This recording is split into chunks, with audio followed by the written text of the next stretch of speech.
Hey everybody, Ian here. So first of all, happy February 17th. Happy Wednesday. Welcome to day 17 of the rom-com venture. Before I get any further into this video, really before I get started, don't forget to like and share this video and subscribe to my channel if you have not already. But so with that out of the way, let's get down to the movie. The movie I watched today and am now reviewing was Breakfast at Tiffany's, made in 1961, that's starring Audrey Hepburn and a guy named George Peppard. I'm not sure if or Peppard maybe. I'm not sure quite how to say it. I would assume Peppard. And the basic and also Mickey Rooney has a supporting role that I will talk about in a little bit. The basic plot of this is basically that Audrey Hepburn is a free-spirited woman who is eventually engaged to be married to a rich South American, like, billionaire, maybe millionaire, I guess, because this was the 60s, when that guy, George Peppard, moves into her building and they fall in love with each other. That's the basic plot. There are numerous more elements going on in addition to that, and in I can't think of the word now. But anyway, alongside that. But so my overall feeling on it, before I get to my five, pillars, it was good. It was very glamorous, which I liked. That has an appeal to me. I'm wearing my Mariah Carey hat right now just because I felt like that was my most even though the hat itself is not necessarily glamorous. I don't think it looks bad at all, but denim cap. But Mariah Carey herself is known for being a diva, as is Snorlax, as is Diana Ross, who's on my shirt. I was actually going to wear this shirt on my Valentine's Day video, like the video I made on Valentine's Day, not the one that I made for the movie Valentine's Day, because it has hearts on it. But then I forgot. But so here I am. But yeah, it was very glamorous. It was light. It was fun, but and witty. But it had an interesting undercurrent of like gloominess the whole time. Even though it was a very it would be sunny days and stuff, it just felt like there would be clouds somewhere. It was an interesting movie. However, there's a very, very offensive, I can't even say portrayal of an Asian American. I mean caricaturization of a guy. The character's name is Mr. Yunioshi, and he seems like he's kind of the landlord or maybe like property manager of Audrey Hepburn's building. But he's, oh my gosh, I don't even know. There's two really bad parts of it, and I don't even know which one to say first. So I guess first of all, the easier one, it's a white actor playing an Asian role. It's Mickey Rooney. So he is in yellowface playing this role. And on top of that, even if an Asian person had been playing this role, this would be really offensive. He's portrayed as very loud and stupid and bumbling and annoying and he's very much the butt of the point of the joke is that he's Asian. That is the joke. And it's really like uncomfortable to watch. Thankfully, he probably has fewer than 7 minutes of screen time. Which is good, because when he pops up like the maybe 4 times that he does, maybe 5 times, it's like, oh, this is that is just very uncomfortable. And so yeah, I don't know if it's even I don't know which problem to start with, that it's yellowface and then on top of that the character itself is so offensive, or that the character is so offensive and then on top of that it's a guy in yellowface. It's like, oh, I don't even know where to start. That's like saying like, oh, my house burned down and my family died. Like which one is? I guess I know which one's worse. My house burned down and my car burned down. Anyway, the writing. How far am I? Okay, the writing. It was funny and it was quick. Although it could be flat and maybe a little underdeveloped at times. It felt like there were a few things that were a little glossed over, and maybe should have been explained more. Maybe maybe the scene could have gone on like a 30, an extra 30 seconds. They could have just done like a little bit more fine tuning with some of the writing. As for the acting, Audrey Hepburn was just delightful. I think her character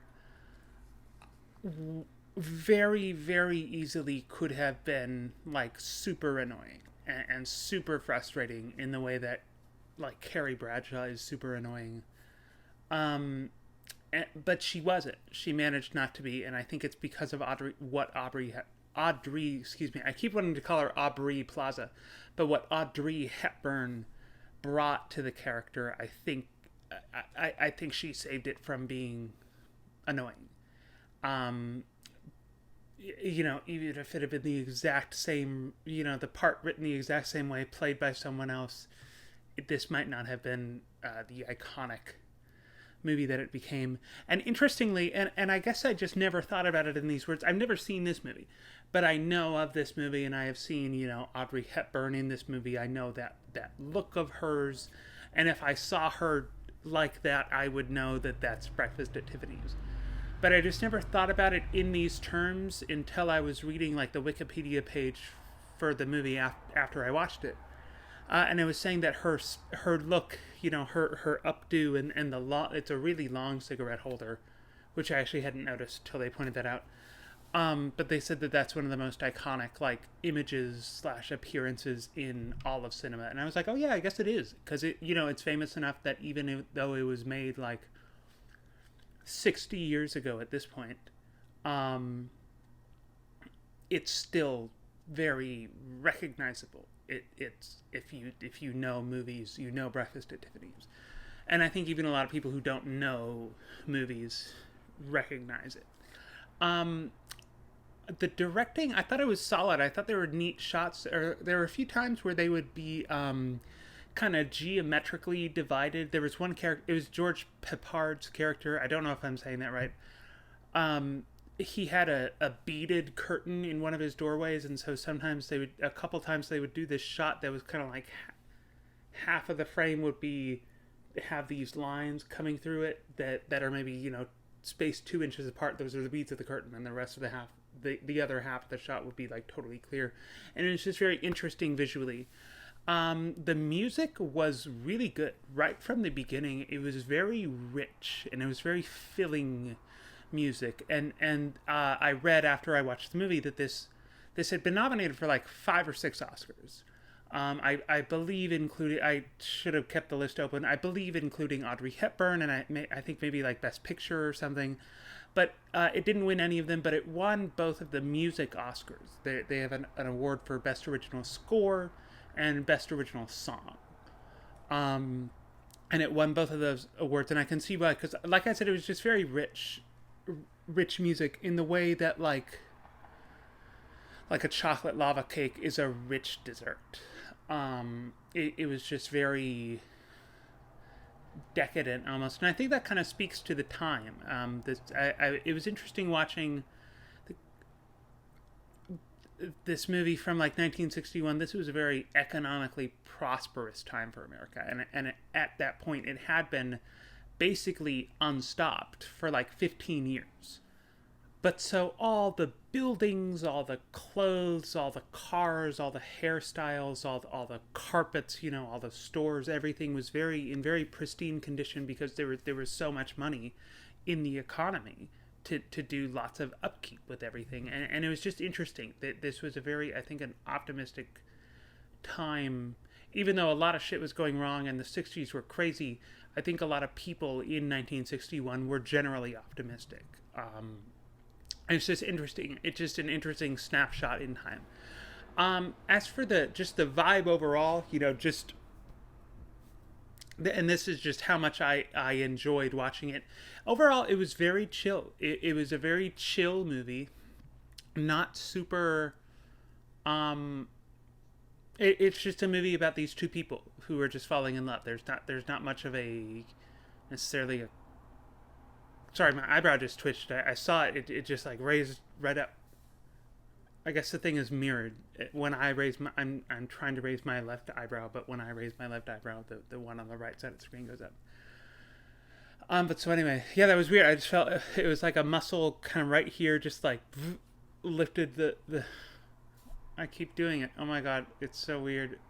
Anyway, it went on a little bit longer than I would have liked. I think it was an hour and 55 minutes, almost 2 hours. And I like 90-minute movies. I like 90-minute movies. But this just felt like maybe a couple things. I know I was saying earlier, a couple things could have been expanded upon. There's also some things that maybe could have been left out.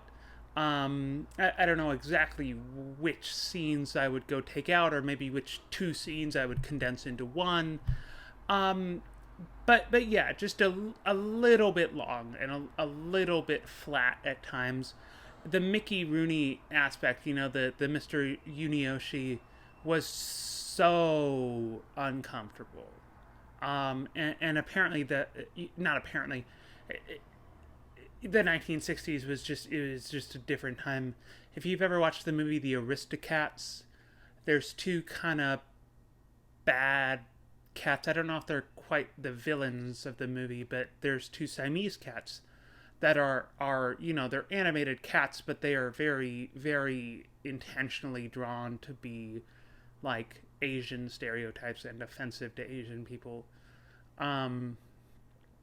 And I think that was made in like 1962 or 3 or 4, maybe around the same time. And so this was just it's not an excuse. It doesn't make it okay that there's this offensive portrayal, this offensive, characterization / caricaturization of this Asian man. But it's an explanation, not an excuse, an explanation. My favorite character was actually Audrey Hepburn's cat. It was named Cat, and it was orange, and it was just cute. And my least favorite was Yunioshi. My favorite scene, I won't say exactly what happens in it, but there's a scene where she's cooking rice on her stove that was just very, very funny. As for I'll give my little breakdown of my rating, and then I'll let you guys go. But for the writing, I gave it a 1.4 out of 2. Like I said, even though it could be fun and I don't know if quick is quite even the right word, but it was refined, even if the pacing wasn't necessarily fast. But sometimes it could just be flat and underdeveloped. The acting, I gave a 1.6 out of 2. Audrey Hepburn was very good. But, some of the other acting in the movie I don't know if there was any bad acting other than the Mickey Rooney, which even that I don't know necessarily how bad the acting was. It's just the role and the actor they chose and the choice to even do that. But I give the acting a 1.6 out of 2. I give the directing a 1.5 out of 2. Even though it was interesting and stylish and visually appealing, I wasn't seeing a lot of those, and maybe I just wasn't paying enough attention, but those significant shots and those telling shots, The music I gave a 1.8 out of 2. I was never unhappy with the music during this. And I don't even know what it would have needed to do to get up to 1.9 or like a 2.0. But it didn't feel like it was in that wheelhouse yet. And the vibe, just how much I enjoyed the movie, I gave that a 1.2 out of 2. Like I said, it was just it went on a little bit longer, maybe like 7 or 8, 10 maximum minutes longer than it could have. And then obviously I was like, what else dragged down the vibe? I can't remember. But then I remembered. I just looked over and saw I had the Wikipedia page for I.Y. Yunioshi open. So he's a fictional character in, Blake Edwards' 1961 American romantic comedy film Breakfast at Tiffany's.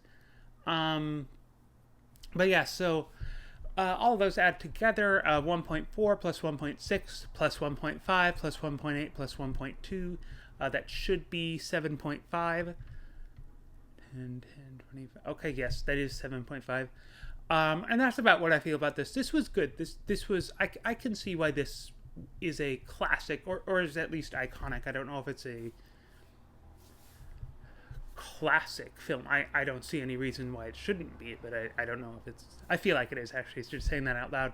And so it would have felt weird giving this, below like a 7.0 or something, even though there are some things here and there, and obviously this very glaring big thing. This was good. This was a good movie, and this was an interesting movie to watch. I feel like right now is a very pessimistic time, and it's interesting watching stuff that was made in an optimistic time.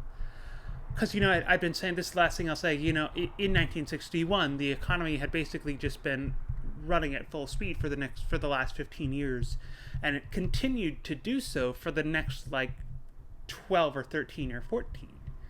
And so this was literally just in the middle of, a 30-year economic boom, and it was just... The beginning of it had been so long ago that they couldn't even remember, and the end wasn't even close to being in sight at this point. And it's just interesting. But yeah, I guess I will cut this off now.